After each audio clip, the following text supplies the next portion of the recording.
நமஸ்காரம். Welcome to Saradha சமையல். நான் சாரதா. இன்றைக்கி சாரதா சமையலில் நம்ம பார்க்க போகிறது, இந்த மாதம் 14ஆம் தேதி பங்குனி மாதம் பிறக்கிறது. பங்குனி மாதம் பிறக்கிறது அன்றைக்கி வந்து நம்ம காரடையான் நோம்புன்னு பண்ணுவோம் தமிழ்நாட்டில். அதாவது மாசி மாதம் பங்குனி மாதம் சேரும்போது பண்ணுற நோம்பு இது. இதுக்கு நம்ம நைவேத்தியமாக பண்ண போகிற வெள்ளை அடை, உப்பு அடை, அதை பண்ணுறதை பற்றியும் இந்த வீடியோவில் நம்ம பார்க்க போகிறோம். சாரதா சமையல் வீடியோவை முதல்ல பார்க்குறவங்க, சப்ஸ்கிரைப் பண்ணாதவங்க மறக்காமல் சப்ஸ்கிரைப் பண்ணி பக்கத்தில் இருக்கிற பெல் பட்டன் அழுத்துங்க. இந்த வீடியோவுக்கு லைக் பண்ணுங்கள், கமெண்ட் பண்ணுங்கள். அது வந்து எனக்கு ரொம்ப யூஸ்ஃபுல்லாக இருக்கும். எனக்கு ஒரு சந்தோஷம், உத்வேகம் கொடுக்கும். இன்னும் நிறைய வீடியோ உங்களுக்கு எல்லாம் கொடுக்கணும் அப்படின்னு சொல்லிட்டு. இந்த விரதம் வந்து வடநாட்டில் கூட பண்ணுவாங்க. அங்கே வந்து அவங்க சாவித்திரி விரதம் அப்படின்னு சொல்லிட்டு பண்ணுவாங்க.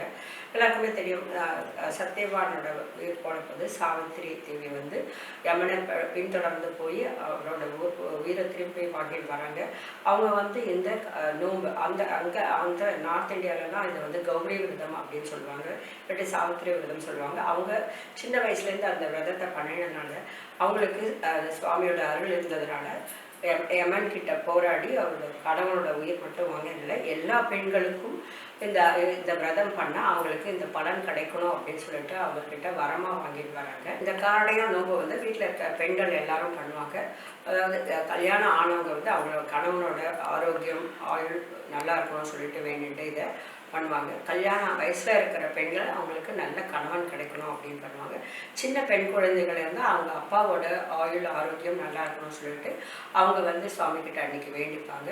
ஸோ அன்றைக்கி வந்து அந்த மாசி பங்குனி அந்த டைமில் இந்த நோன்பு பண்ணுறதுனால என்ன ஆகும்னா, வீட்டில் இருக்கிற எல்லா ஆண்களுக்கும் நல்ல ஆயுளும் ஆரோக்கியமும் கிடைக்கணும்னு சொல்லிட்டு வீட்டில் இருக்கிற அத்தனை பேரும் பிரார்த்திப்பாங்க.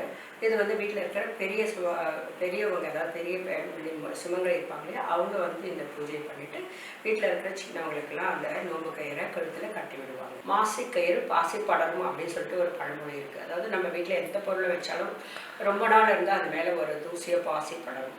அதே மாதிரி இந்த நோம்பு பண்ணுறவங்க சுமங்கலிகளுக்கு இந்த மாங்கல்யம் வந்து ரொம்ப நாள் நீடிச்சு இருக்கும் அப்படின்னு சொல்லிட்டு ஒரு நம்பிக்கை. அதனால தான் இந்த காரடையான் நோம்பை வந்து தமிழ்நாட்டில் இருக்கிற முக்கியமாக வந்து பிராமின்ஸ் நிறைய வீட்டில் இதை பண்ணுவாங்க. நார்த் இந்தியாவில் எல்லாருமே இதை வந்து சாவித்திரி விரதம் அப்படின்னு சொல்லிட்டு பண்ணுவாங்க. வாங்க இதை எப்படி பண்ணுறது அப்படின்னு சொல்லிட்டு பார்க்கலாம். இந்த காரடையான் நோம்பு வந்து இந்த மாதம் 14ஆம் தேதி, ஜென்ரலாக எப்போவுமே இது வந்து மார்ச் 14ஆம் தேதி தான் மோஸ்ட்லி வரும். இந்த மாதம் வந்து மாதப்பரப்பு வந்து மத்தியானம் 12:30 மணிக்கு வருது.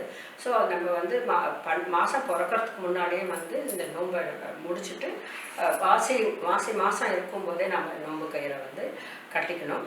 இந்த நோம்புக்கு நம்ம என்னென்ன ரெடியாக வச்சுக்கணும்னா, முதல்ல ஆஸ் யூஷுவல் நம்ம வீட்டை வந்து சுத்தம் பண்ணிவிட்டு பூஜை ரூமில் நல்லா துடைச்சிட்டு அம்பாள் படம், அவங்கவுங்க வீட்டில் என்ன பழக்கம் இருக்கும், காமாட்சி அம்மன் காமாட்சி அம்மன் படம், லக்ஷ்மி படம், அது மாதிரி அந்த அம்பாள் படத்தை வச்சுட்டு, முக்கியமாக வந்து சவுத் இந்தியாவிலலாம் காமாட்சி அம்மன் படம், இது வந்து காமாட்சி விரதம் கூட சொல்லுவாங்க. இது பழத்தை துடைச்சிட்டு எல்லாத்துக்கு மாலையெல்லாம் போட்டுட்டு நெய்விளக்கு ஏற்றி, இதுக்கு நம்ம வந்து ஸ்பெஷலில் வந்து கார அரிசி, இப்போல்லாம் நம்மளுக்கு நிறைய வெரைட்டி ரைஸ் கிடைக்குது. முதல்லாம் கார அரிசின்னு கிடைக்கும். இது பார்க்குறதுக்கு வந்து சிகப்பாக இருக்கும். சிகப்பு கார அரிசி, வெள்ளை கார அரிசி இருக்கும். அதை வச்சு தான் இந்த அடை பண்ணுவாங்க. அதனால தான் இதுக்கு வந்து கார அடைன்னு பேர் வந்தது. இந்த அடை வந்து உப்பு போட்டு ஒரு வெரைட்டியும், இன்னொன்று வந்து வெல்லம் போட்டு பண்ணுறதும். இது ரெண்டும் முக்கியமாக பண்ணி சுவாமிக்கு வந்து நைவேத்தியம் வைக்கணும். வீட்டில் எத்தனை பேர் இருக்காங்களோ அதுக்கேற்ற மாதிரி நம்ம அந்த அடையெல்லாம் பண்ணி வச்சுக்கணும். பூஜைக்கு எல்லாம் ரெடி பண்ணி வச்சுட்டு, அடை முதல்ல பிரசாதத்துக்கு ரெடி பண்ணி வச்சுட்டு அதுக்கப்புறம் நம்ம பூஜையை தொடங்கணும். நெய்விளக்கு ஏற்றி சுவாமி படத்துக்கு மாலை போட்டு அதுக்கப்புறம் அந்த பூஜா விதானம் இருக்குது, அதை ஃபாலோ பண்ணி பூஜை பண்ணணும். அப்புறம் வந்து வீட்டில் இருக்கிற எல்லாருமே, வயசில் பெரியவங்கலேருந்து சின்னவங்க வரைக்கும் எல்லாரும் வரிசையாக உட்காந்துட்டு ஒவ்வொருத்தருக்கும் ஒரு இலை, அந்த இலை நுனியில் வெத்தலை பாக்கு பழம், வெள்ளை அடை ஒன்று, உப்பு அடை ஒன்று வச்சுக்கணும்.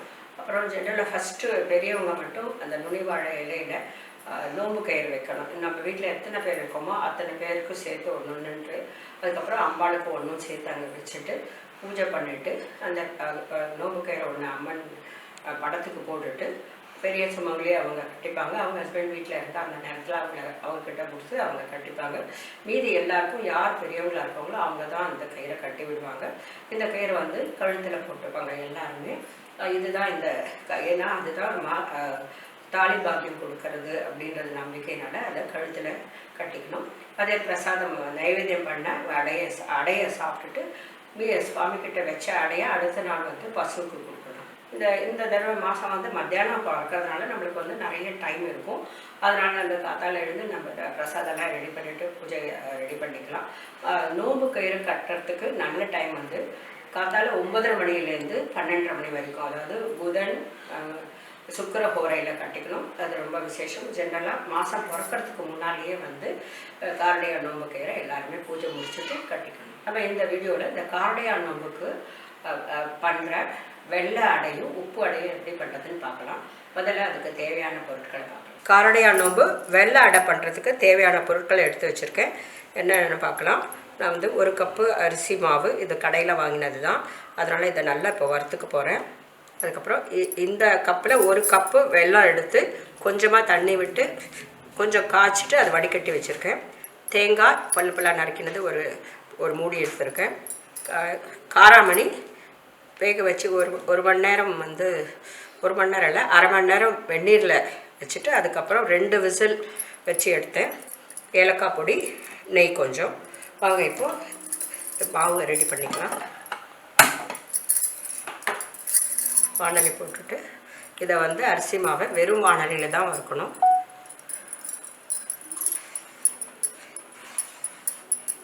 சீடைக்கெல்லாம் வறுப்போம் இல்லையா, அதை மாதிரி வறுத்துக்கணும். இதை வந்து நல்லா வறுத்துட்டு நம்ம மாவு எடுத்து ஒரு இழை போட்டால் நல்லா க்ளீனாக அந்த லைன் வரணும். அது வரைக்கும் நம்ம இதை வறுத்துக்கலாம். இந்த மாவு கூட கொஞ்சம் லைட்டாக கலர் மாறி இருக்குது. இப்போது இழை போட வரதான்னு பார்க்கலாம். வருது. ஸோ இப்போது ஸ்டவ் ஆஃப் பண்ணிவிட்டு இதை எடுத்துடலாம்.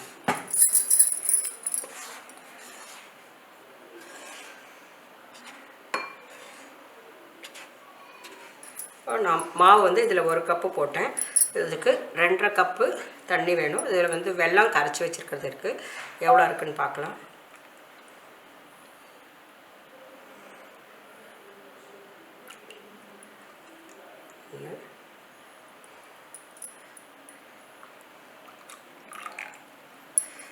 மீதி வந்து நம்ம தண்ணி விட்டுடலாம்.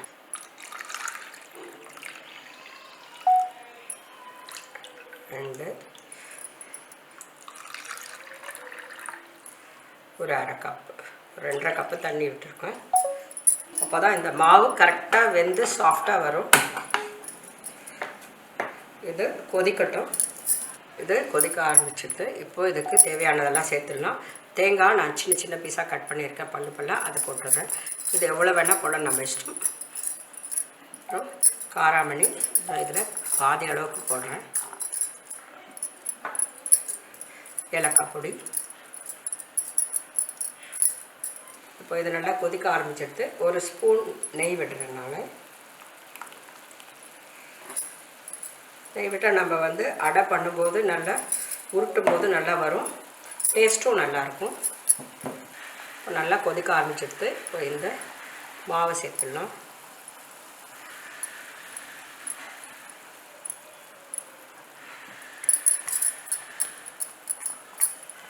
அடுப்பை சிம்மில் வச்சுட்டு நிதானமாக கலரலாம்.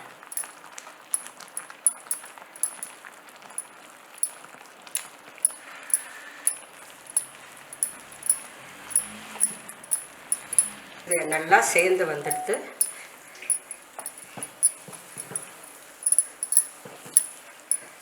நான்ஸ்டிக் பாத்திரம் கொஞ்சம் நெய்யும் சேர்த்துருக்கோம், அதனால் ஒட்டாமல் நல்லா வந்திருக்கு.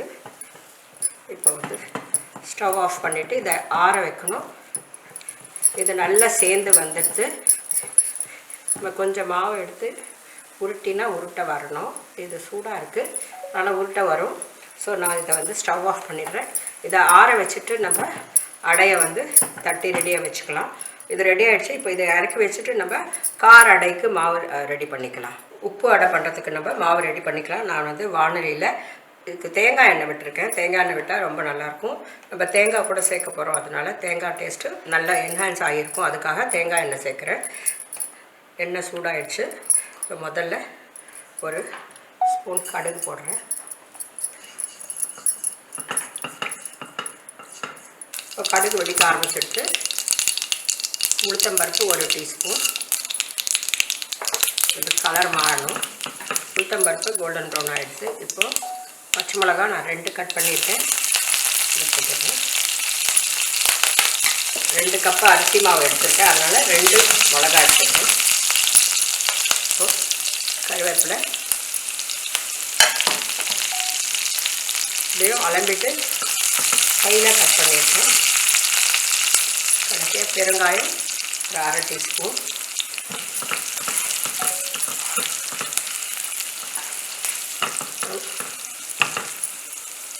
ஒரு கப் அளவு காராமணி வேக வச்சது போடுறேன். இது நிறைய வாயில் கடைச்சா நல்லாயிருக்கும். தேங்காய் நான் மிக்சியில் போட்டுட்டேன். தேங்காய் பூ இது நம்ம இஷ்டம், எவ்வளோ வேணாலும் அவ்வளோ சேர்த்துக்கலாம். எவ்வளோ சேர்த்தா அவ்வளோ டேஸ்டியாக இருக்கும். இப்போது இதுக்கு நான் 2 கப்பு அரிசி மாவு சேர்க்க போகிறேன். 4 கப்பு தண்ணி சேர்க்கணும். இப்போ இதுக்கு 4 கப்பு தண்ணி விடலாம்.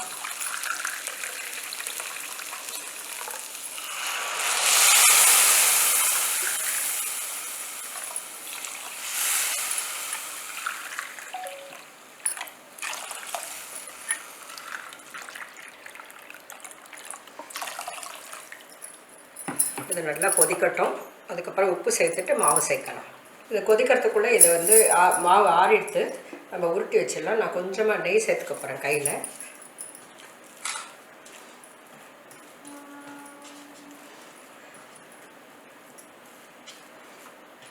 நம்மளுக்கு தேவையான அளவில் உருட்டி வச்சுக்கணும்.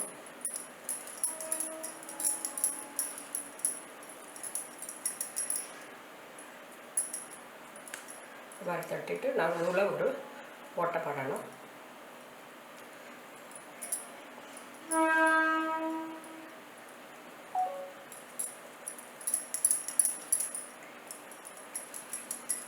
அது கரெக்டாக அந்த 2.5 மடங்கு தண்ணி வந்து கரெக்டாக இருக்குது.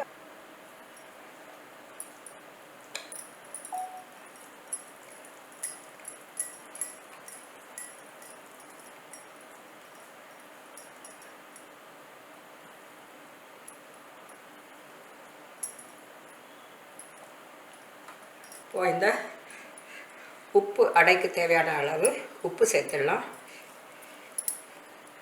ஒரு 1/2 டீஸ்பூன் அளவுக்கு உப்பு சேர்த்துருக்கேன்.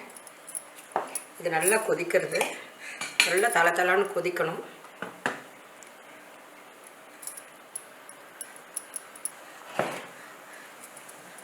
இப்போ இந்த மாவை கொஞ்சம் கொஞ்சமாக சேர்த்துட்டு கலரலாம். இது வறுக்காத பச்சை மாவு தான். ஸ்டவ் கொஞ்சம் சின்னது பண்ணிக்கிறேன்.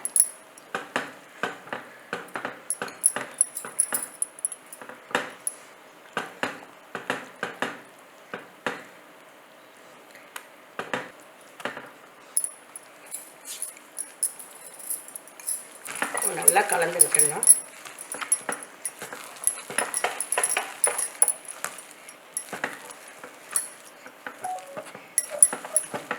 மாவு ரெடி ஆகிடுச்சு. தண்ணி கரெக்டாக இருக்குது. 1க்கு 2 தண்ணி நல்லா சேர்ந்து கூட வந்துடுது.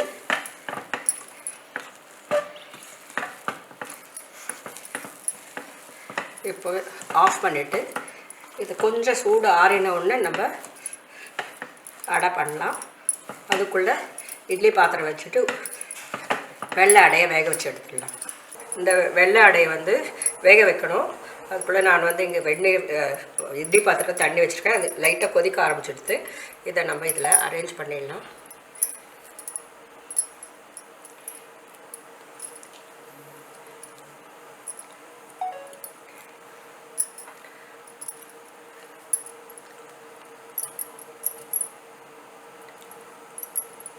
இது நல்லா தண்ணி கொதிக்க ஆரம்பிச்சிடுது. இப்போ வந்து இந்த வெள்ளை அடையை இதில் வச்சிடலாம்.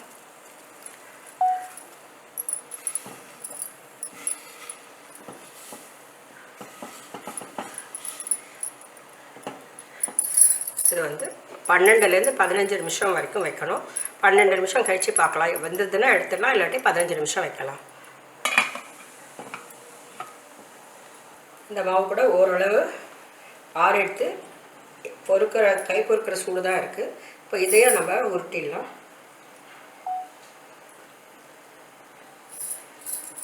இது மாதிரி பண்ணிவிட்டு கொஞ்சம் எண்ணெய் தடவிக்கிறேன்.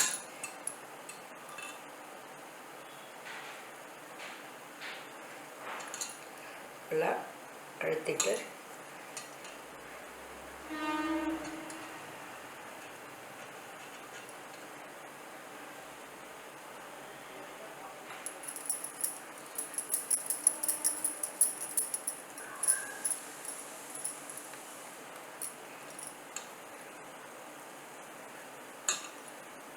நம்ம இதே மாதிரி எல்லா அடையும் பண்ணிட்டு வந்து அடுத்த இதை எடுத்துட்டு அதை வைக்கலாம். 12 நிமிஷம் ஆயிடுச்சு. இது நல்லா வெந்திருக்கு, மேலெல்லாம் கெட்டியாக இருக்குது. இப்போ இதை எடுத்துடலாம். தண்ணி கொதிக்க ஆரம்பிச்சுட்டு இப்போ ஒன்று ஒன்றா வச்சிடலாம். உப்பு அடையும் வெட்டி வச்சாச்சு.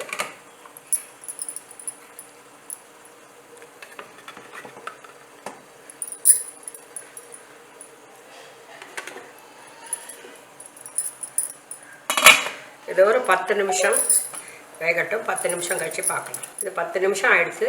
வெந்துட்டு தான் பார்க்கலாம். வெந்துச்சு கூட நல்லா கெட்டியாகிடுச்சு. ஸ்டவ் ஆஃப் பண்ணிடலாம். இது ஆறின உடனே நம்ம வந்து நைவேத்தியத்துக்கு ரெடி பண்ணிடலாம். காரடையா நோம்பு நைவேத்தியம் பிரசாதம் வந்து வெள்ளை அடை, உப்பு அடை ரெடி ஆகிடுச்சு. கூடவே நம்ம வெண்ணெய் வச்சுருக்கேன். வெண்ணெய் உருகாத வெண்ணெய் வைக்கணும். இதை வச்சுட்டு நம்ம சுவாமிக்கிட்ட வேண்டிக்கணும். என்னென்னா, உருக்காத வெண்ணையும் ஓரடையும் நான் தருவேன், ஒரு காலும் எண்ணெய் விட்டு என் கணவர் பிரியாதிருக்க வேண்டும் அப்படின்னு சொல்லிட்டு அம்பாளுக்கு வந்து பூஜை பண்ணணும். வெத்தலைப்பாக்கு இந்த மாதிரி நோம்பு கயிறு வச்சு எத்தனை பேர் இருக்காங்களோ அத்தனை நம்பர் வைக்கணும். ஒன்று எக்ஸ்ட்ரா வைக்கணும். சுவாமிக்கு ஒன்றும், ஒருத்தர் இருந்தால் ஒரே ஒரு கயிறு எக்ஸ்ட்ரா வைக்கணும். இதை மாதிரி வச்சுட்டு இதுக்குன்னு ஒரு பூஜா விதானம் இருக்குது, புத்தகம் இருக்குது. அதை ஃபாலோ பண்ணி பூஜையை பண்ணிவிட்டு நோம்பு கயிறை வந்து வீட்டில் இருக்க பெரியவங்க கையால் கட்டி விட சொல்லணும். இந்த நோம்புக்கு வந்து இந்த கயிறை வந்து கழுத்தில் தான் கட்டிக்கணும். அதுதான் பழக்கம். இந்த இந்த காரடையா நோம்பு வீடியோ இந்த பிரசாதம் வந்து உங்களுக்கு பிடிச்சிருக்குன்னு நினைக்கிறேன். நீங்களும் உங்கள் வீட்டில் இதே மாதிரி காரடையா நோம்புக்கு அன்றைக்கி இந்த வெள்ளை அடை கார அடை செஞ்சு சுவாமிக்கு நைவேத்தியம் பண்ணிவிட்டு நீங்களும் பூஜை பண்ணுங்கள். இந்த காரடையா நோம்பு அடை எப்படி பண்ணுறது, இந்த விரதத்தை பற்றி எனக்கு தெரிஞ்சவங்களுக்கு ஷேர் பண்ணியிருக்கேன். நீங்கள் வந்து மறக்காமல் இந்த வீடியோ உங்கள் ஃப்ரெண்ட்ஸ் அண்ட் ரிலேட்டிவ்ஸ்க்கு ஷேர் பண்ணுங்கள், கமெண்ட் பண்ணுங்கள், லைக் பண்ணுங்கள். இன்னொரு நல்ல வீடியோவில் உங்களை நான் சந்திக்கிறேன். நன்றி, வணக்கம்.